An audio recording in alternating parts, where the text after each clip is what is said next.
А следующее видео из Испании. В этой европейской стране свыше 180 тысяч человек инфицировано коронавирусом, более 18 тысяч погибло. COVID-19 нанес сокрушительный удар по населению и экономике. Власти Испании ввели жесточайший карантин. О том, как выживают на Пиренеях выходцы из Коми, в традиционной рубрике «Наши за границей». Всем привет, меня зовут Антон Вальбауэр, я артист балета, танцор и хореограф. Сам я родом из Воркуты и начал обучаться балету, танцам в Сыктывкарской гимназии искусств главной республики Коми. На данный момент я со своей семьей, с женой, с 2 детьми нахожусь в Испании, где мы живем с июня месяца.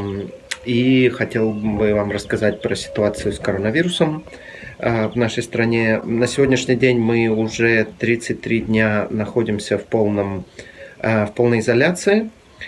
Всем запрещено выходить на улицу, кроме походов в магазин за нужными продуктами или в аптеку. Или, конечно, по каким-то медицинским необходимостям в больницу. В основном вся инфраструктура страны практически остановлена. Никакой экономии, все закрыто, все рестораны, все бары, конечно, театры, все спортивные комплексы уже давно, в течение уже месяца. И самое трудное на данный момент, это, конечно, непонятно, насколько это еще будет длиться. И сейчас, конечно, ситуация начинается уже немножко напряженная. Труднее и труднее справляться, дни становятся длиннее и длиннее. Но ситуация в стране, конечно, сложная, очень много погибших. Сейчас в последние дни стали говорить о том, что число погибших официальных, которые показывают по телевизору, это совсем не совпадает с числом настоящих смертей, которые на самом деле происходят на самый день, потому что здесь считают только умерших, погибших от коронавируса тех, кто был протестирован до того, как они умерли.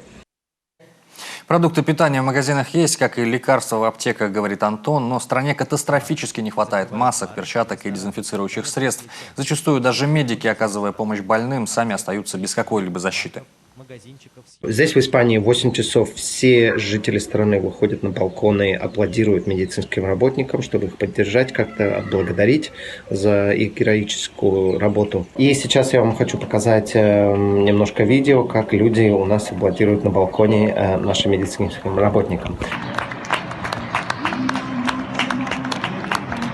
Хочу пожелать всем крепкого здоровья, чтобы вы были в порядке и чтобы никто не заболел. Поэтому будьте дома как можно больше, не выходите на улицу, соблюдайте дистанцию и берегите себя.